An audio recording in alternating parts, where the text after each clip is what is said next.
Welcome to my YouTube automotive channel. In today's video I have a 2012 Chevy Equinox and I will show you the location of the spare tire and spare tire tools. This video will apply to Chevy Equinoxes made from 2010 all the way up to 2017. If this video was helpful, please consider supporting the channel by liking the video, subscribing to the channel or becoming a channel member.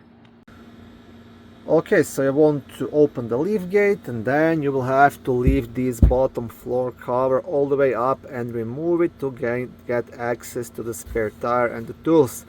So just lift it up and here is the tire, right? Okay.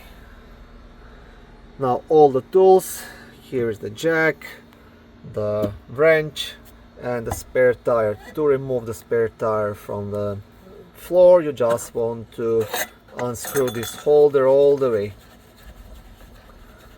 and once that is done, the spare tire should be completely loose and ready to be picked up and installed. Yeah, that's it.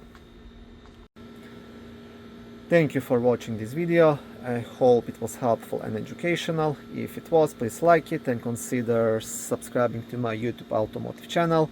On my channel there is lots of how-to videos, do-it-yourself videos, car reviews, product reviews and other similar automotive topics.